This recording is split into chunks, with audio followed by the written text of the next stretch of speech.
cântico de romagem, assim diz a palavra do Senhor. Quando o Senhor restaurou a sorte de Sião, ficamos como quem sonha. Então a nossa boca se encheu de riso e a nossa língua de júbilo. Então entre as nações se dizia: grandes coisas o Senhor tem feito por eles. Com efeito, grandes coisas fez o Senhor por nós. Por isso estamos alegres. Senhor, fala conosco nesta noite. Glorifica o teu nome. E, ó Deus, ensina-nos a ser gratos em todas as circunstâncias da nossa vida. Nós oramos clamando a tua bênção, em nome de Jesus. Amém. Podeis assentar, amados irmãos.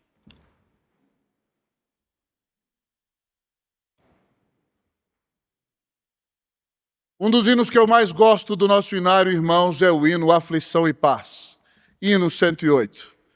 Esse hino foi escrito por nosso irmão Horácio Bonar, grande advogado da cidade de Chicago.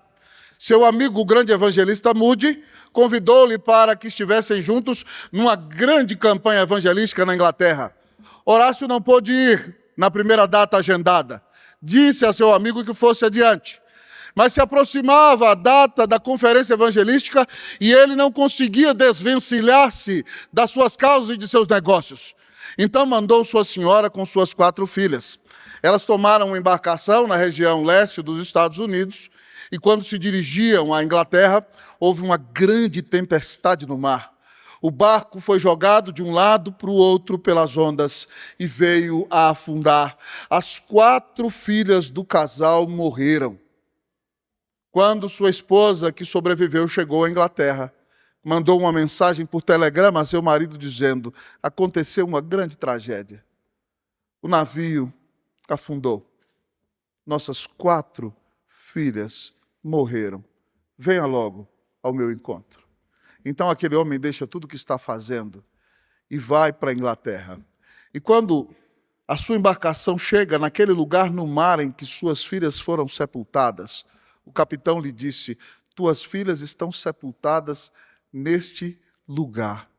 Então Horácio vai para dentro do seu gabinete no navio e escreve: se paz a mais doce me deres gozar, se dor a mais forte eu sofrer, ou seja o que for, tu me fazes saber que feliz com Jesus sempre sou. E por isso nós cantamos hoje: sou feliz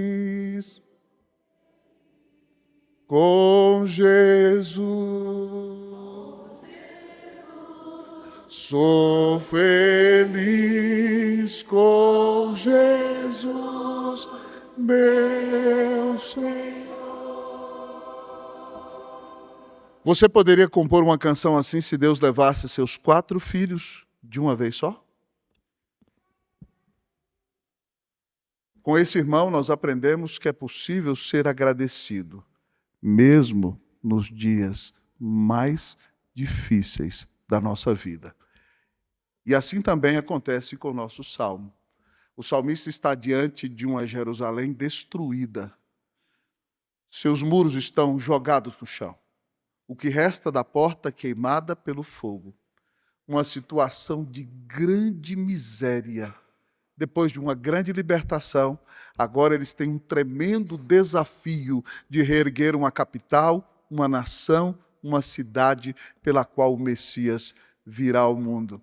E no meio daquela situação tão terrível e tão angustiante, o salmista termina dizendo no versículo 3, grandes coisas fez o Senhor por nós, por isso estamos alegres. Você poderia dizer em um dia de grande dificuldade, grandes coisas fez o Senhor por nós, por isso estamos alegres. Nessa noite o Senhor vai nos responder a seguinte pergunta: como agradecer em tempos difíceis? Horácio Bonar, Horácio Spafford agradeceu. Os irmãos do texto agradeceram. Portanto, nós também podemos aprender a agradecer em dias difíceis. Pastor, como agradecer em dias difíceis? A palavra de Deus nos diz: recorde os feitos do Senhor. Como agradecer em dias difíceis? Recorde os feitos do Senhor. O salmista diz, quando o Senhor restaurou a sorte de Sião. Aqui, meus irmãos, ele está narrando a grande libertação que o povo judeu experimentou alguns meses antes da composição deste salmo. Você sabe que o povo de Deus foi levado cativo para o exílio na Babilônia por causa dos seus pecados. Por não se arrependerem ao ouvirem os pregadores, os profetas da palavra de Deus, eles foram castigados. Imaginem comigo, meu irmão, se você, aqui no seu bairro em São Paulo, vê um exército inimigo chegando ali, e de repente queimando todas as casas, e de repente matando os teus amigos diante dos teus olhos, e de repente destruindo este belo templo, matando os seus pastores, abusando de mulheres. Como você reagiria em uma situação como essa? O cerco de Jerusalém, irmãos, foi tão terrível que Nabucodonosor cercou a cidade por 2 anos. Acabou a água, acabou a comida, e algumas mães loucamente mataram seus bebês e comeram a carne dos seus próprios filhos. Então, quando eles chegam na Babilônia, eles estão numa depressão profunda. Mas Deus prometeu, através de Jeremias, que o exílio duraria 70 anos. E 150 anos por meio de Isaías, lá em 44, 28 e 45, Deus profetizou que ia se levantar um rei chamado Ciro, que libertaria o seu povo da escravidão. Então Daniel, provavelmente já bem velhinho, com seus 85 anos, abriu a Bíblia e leu para o imperador Medo-Persa, Ciro, que ele seria o grande libertador do povo de Deus. Ciro, então, muito orgulhoso que o Deus eterno tinha citado o nome dele 150 anos antes que ele viesse ao mundo, decretou a libertação do povo de Deus. E agora, eles, diante da Jerusalém destruída, dizem, quando o Senhor restaurou a sorte de Sião, ficamos como quem sonha. O salmista recorda a grande libertação que Deus deu ao seu povo. Irmão, e o texto nos ensina, em primeiro lugar, nesta noite, que recordar os feitos do Senhor restaura os nossos sonhos. Recordar os feitos do Senhor restaura os nossos sonhos. Quando o Senhor restaurou a sorte de Sião, ficamos como quem sonha. Muitas vezes, irmãos, nós estamos enfrentando momentos de grande dificuldade na nossa vida. E, de repente, Deus intervém de maneira sobrenatural, tão poderosa, que nós voltamos a sonhar. Esse povo ficou 70 anos no cativeiro, e agora eles recebem um decreto, o povo de Deus está livre, pode voltar para Jerusalém e reconstruir a sua nação. Eles voltaram a sonhar com os dias de glória do povo de Deus. Eles sabiam que havia a profecia de um Messias. Então, amados irmãos, ao recordar o que Deus fez, eles relembram, irmãos, que Deus restaura os nossos sonhos. Eu não sei se você já teve algum sonho frustrado na sua vida. Quando eu era pastor, amados irmãos, lá em Santiago do Chile, nós sentamos no ano de 2005 e fizemos um projeto que seria com a PCA, que a PCA plantou 10 grandes igrejas que são fortíssimas nos Estados Unidos hoje, dentre elas a Redeemer, a Spanish River e outras grandes igrejas estratégicas. E nós íamos fazer essa parceria com a IPB, a PCA e a Igreja do Chile, para plantar 10 grandes igrejas no Chile em 20 anos. E aquilo foi um sonho maravilhoso. Mas depois a liderança da igreja chilena, irmãos, voltou atrás. E eu, como um jovem pastor, fiquei decepcionado. Depois de alguns anos, eu peguei minha mochila, minha mulher e minhas 2 crianças e vim embora para o Brasil. E aí, quando nós chegamos em Brasília, nós fomos para revitalizar uma igreja e Deus deu a visão de que ela se tornasse uma grande igreja. E foi construído um templo para 750 pessoas. E quando eu vim ser o pastor de vocês, aquela igreja tinha 735 membros. Deus restaura os nossos sonhos. Que Deus restaure os seus sonhos. Amém, meu irmão? Que você volte a sonhar de novo. Você se frustrou, você recebeu um não, a porta fechou, mas Deus não está amarrado. Ele tem poder para realizar tudo aquilo que Ele quiser. Que Deus te dê a bênção de sonhar de novo, em nome de Jesus. Amém? Mas o texto diz, recorde os feitos do Senhor. Recordar os feitos do Senhor restaura o nosso sonho. Mas recordar os feitos do Senhor restaura a nossa alegria. Recordar os feitos do Senhor restaura a nossa alegria. O salmista diz: a nossa boca se encheu de riso. Aquele povo voltou a sorrir. Quando eles chegaram na Babilônia, eles estavam muito deprimidos. O Salmo 137 diz que eles penduraram as harpas nos salgueiros da Babilônia. Os babilônios diziam: cantem para nós os cânticos do Senhor. E eles diziam: como nós vamos cantar o cântico do Senhor em terra estranha? E eles até oraram que Deus esmague a cabeça dos filhos da Babilônia na parede. Eles estavam chateados, com raiva, deprimidos. Mas agora que eles recebem uma grande libertação, a boca deles se encheu de riso. Deus desenhou um sorriso na boca deles. Talvez, meu irmão, você está deprimido. Você está vivendo um momento difícil. Eu quero te dizer que, pela graça de Deus, o Senhor pode fazer você sorrir de novo. E hoje, de maneira intencional, eu contei uma ilustração histórica e todas as outras vão ser pessoais. Deus pode restaurar o nosso riso. Em 2003, Cleusa e eu perdemos o nosso primeiro bebê. Para mim foi impactante. Vocês sabem o meu jeito alegre, efusivo. Quando ela ficou grávida a primeira vez, eu gastei 10% do meu salário ligando para o Brasil inteiro. Você é pai, você é pai, você é pai. E aí, no quarto mês, o Senhor leva o bebê. Foi muito forte. Quando ela ficou grávida do Davi, eu fiquei caladinho. Até o quinto mês eu não disse nada. Mas no dia, irmãos, que o Davi nasceu, e de repente ele segurou minha mão assim, eu olhei para aquele menino e disse: meu filho, eu te amo muito, louvado seja Deus. Mas eu quero dizer que eu amo Jesus muito mais do que você para o seu próprio bem. Deus faz a gente sorrir de novo, irmão. Talvez você teve uma grande frustração, uma grande traição, alguém que você confiava enfiou uma faca nas suas costas, alguém trapaceou no negócio contra você, alguém te contou uma mentira, e agora você está duvidando até da sua própria sombra. Eu quero te dizer que se você colocar a sua alegria em Jesus, você pode voltar a sorrir de novo. A sua alegria não pode estar em homens. A sua alegria não pode estar no seu próprio desempenho. A sua alegria tem que estar no fato de que Deus te amou e mandou o único filho dele para morrer na cruz para te salvar.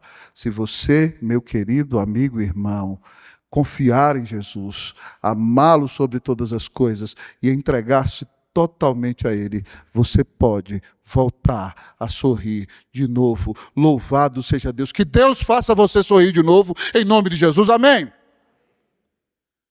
Mas, pastor, como agradecer em tempos difíceis? Recorde os feitos do Senhor. Recordar restaura o nosso sonho, recordar restaura o nosso riso, recordar restaura o nosso louvor. Recordar restaura o nosso louvor. Quando o Senhor restaurou a sorte de Sião, ficamos como quem sonha. Então, a nossa boca se encheu de riso e a nossa língua de júbilo. Louvado seja Deus. Aquele povo que não queria cantar, voltou a cantar. Aquele povo que não queria louvar, agora voltou a louvar, voltou a exaltar, a glorificar a Deus. Cantando naquele bem hebraico, alegre. E você sabe que o judeu, quando canta, bate palma e balança a veste e salta de alegria na presença de Deus, louvando o Senhor com todo o seu coração. A língua deles se encheu de júbilo. Eles voltaram a louvar a Deus de todo o seu coração. Eu quero perguntar a você, você continua louvando como antes? Talvez quando você era novo convertido, você ia para debaixo do chuveiro, mesmo desafinado, e cantava: Tu és soberano sobre a terra. Mas sua vida se encheu de problemas e você parou de cantar. Se você confiar em Jesus, você pode voltar a cantar de novo.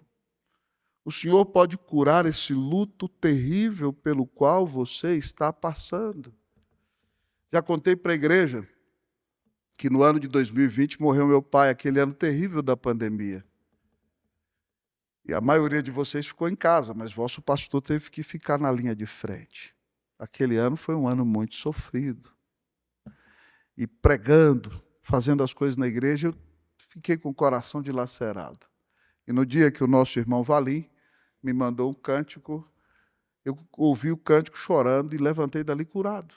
Deus restaurou o louvor, tirando o luto do coração. Ele me mandou um cântico de 2 cantores sertanejos que são cristãos, membros da Lagoinha, os irmãos Menotti. O cântico diz: está chorando porque se você tem um Deus que cuida de você, que jamais te esqueceu, Ele sabe de tudo que você está passando e mandou te dizer que Ele está cuidando. Lembrar de onde você veio e aonde que você chegou. Lembrar de todos os livramentos que você já passou. Nem era para você estar aqui, mas Deus falou assim: esse aí vou levantar, e onde colocar a mão eu vou abençoar. Não chore, quem cuida de você não dorme. Levanta, tem muita gente que te ama. Deus mandou te dizer que vai acontecer. Deus mandou te falar que tudo vai passar. Que Deus restaure o louvor em tua vida em nome de Jesus. Amém? Pastor, como ser grato em tempos difíceis? Recorde os feitos do Senhor. Recordar os feitos do Senhor restaura o sonho, restaura o riso, restaura o louvor, mas, em último lugar, restaura o testemunho. Recordar os feitos do Senhor restaura o testemunho. O nosso versículo 3 diz o seguinte, versículo de número 2 e 3. Então, entre as nações se dizia: grandes coisas o Senhor tem feito por eles. Com efeito, grandes coisas fez o Senhor por nós. Por isso estamos alegres. Irmãos, Nabucodonosor foi um dos maiores imperadores da história da humanidade. E ele levou dezenas de nações para a Babilônia. Mas nenhuma nação recebeu um decreto de libertação como o povo judeu recebeu. Então as nações diziam: Deus ama esse povo. Esse povo é o povo de Deus mesmo.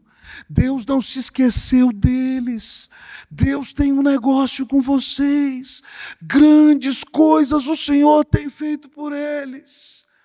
Irmãos, quando nós olhamos para o nosso Senhor e recordamos tudo aquilo que Ele tem feito de bom para nós e confiamos na sua bondade, Deus pode restaurar o nosso testemunho. Nós podemos dizer para os nossos irmãos, para os nossos amigos, para os nossos familiares, que Deus cuida de nós, porque Ele mandou o seu único filho para morrer na cruz do Calvário para nos salvar. E que Ele vai cuidar de nós, mesmo nos momentos mais difíceis da nossa vida. Nesse fim de semana, todos vocês sabem que eu estive pregando numa conferência nos Estados Unidos. Na Tampa Bible Presbyterian Church. Reverendo Augustus e eu fomos os pregadores desta conferência. Irmãos, uma das coisas que mais impacta é o testemunho do pastor da igreja. A igreja tem 2 anos e tem 120 membros. É o pastor Samir. Ele foi para os Estados Unidos auxiliar o pastor Vitalino e depois plantou a Tampa Bible Presbyterian Church em 2 anos. Mas o que aconteceu? O pastor Samir foi para os Estados Unidos com a sua filha mais nova e a sua esposa, e a filha mais velha resolvendo algumas coisas com a promessa de praticamente uma aprovação de visto. E ele foi na frente. E a filha de 19 anos, quando foi, teve seu visto rejeitado. E o pastor está ali, entrou com seu green card e não pode sair do país. E a filha mais velha está há mais de 2 anos sem ver seus pais. Situação complexa, difícil. Graças a Deus está morando com seus avós, o avô é um empresário, trabalha com o avô, faz faculdade. Mas quando eu orava por aquela família, mais de uma vez eles choraram copiosamente. Mas que testemunho tem sido para aquela igreja? todos os crentes me dizendo: pastor, o nosso pastor está sofrendo longe da sua filha, mas ele não deixa de orar por nós, não deixa de pregar o Evangelho, não deixa de ser uma bênção, é uma testemunha viva de Cristo Jesus. É alguém que dá testemunho que mesmo que nós semeemos com lágrimas, nós não paramos de semear. Porque Jesus está conosco, mesmo nos momentos mais difíceis da nossa vida. Quando você olha para o Senhor, você tem um testemunho a dar. Mesmo que você esteja sofrendo, você vai se levantar, vai dar testemunho, vai cumprir a missão e vai ser uma bênção poderosa nas mãos de Cristo Jesus. Pastor, que privilégio recordar tanta coisa. O que eu faço, pastor, se eu quiser que Deus restaure o meu sonho, o meu riso, o meu louvor e o meu testemunho? Você tem que recordar que na plenitude dos tempos, Deus mandou o Filho dele ao mundo. O Filho dele se vestiu de nossa carne, de nossa pele. O Filho dele caminhou em nossas estradas poeirentas. O Filho dele sentou-se diante de nossas mesas. O Filho dele comeu a nossa comida. O Filho dele falou alguns de nossos idiomas. O Filho dele se tornou um de nós sem pecado e sem deixar de ser Deus. O Filho dele abriu os olhos dos nossos cegos. O Filho dele destravou a língua dos nossos mudos. O Filho dele abriu os ouvidos dos nossos surdos. O Filho dele ressuscitou os nossos mortos e levantou os nossos paralíticos. Você precisa recordar que no auge da sua vida adulta, Jesus foi cravado na cruz do Calvário para pagar os teus pecados. Ah, querido amigo e irmão, tudo aquilo que você merecia sofrer no inferno, Jesus sofreu na cruz. E quando a espada da ira de Deus caía sobre ele, e ele sentia, amado irmão, o peso do cálice da ira do Todo-Poderoso, ele clamava: Deus meu, por que me desamparaste? E no clímax da sua dor, para pagar a nossa dívida, ele gritou: está consumado! E quando de um brado, não aguenta mais sofrer em seu corpo, diz: Pai, nas tuas mãos entrego o meu espírito. Deu um grito e expirou. O véu do santuário se rasgou. E agora, qualquer pessoa de toda raça, língua e nação, que se arrepender de seus pecados e recordar do grande amor de Deus, dado a nós em Cristo Jesus, será salvo. Sendo salvo, pode voltar a sonhar, pode voltar a sorrir, pode voltar a louvar, pode dar um testemunho impactante para a honra e para a glória do nome de Jesus. Entenda que Deus não te deixa, Deus te ama, Deus deu Jesus por você. E por mais que você enfrente momentos difíceis, o Senhor diz: eu nunca te deixarei, jamais te abandonarei. Se Deus já deu Jesus por você, Ele nunca vai te abandonar. Então, nessa noite, meu querido amigo e irmão, que Deus tire toda a ingratidão do seu coração. E que você possa ser grato em tempos difíceis, porque você recorda o grande amor dado por você. Que Deus restaure o seu sonho, que Deus restaure o seu riso, que Deus restaure o seu louvor, que Deus restaure o seu testemunho, que Deus te dê a bênção de ser agradecido mesmo em dias difíceis. Que Deus te abençoe, em nome de Jesus. Amém.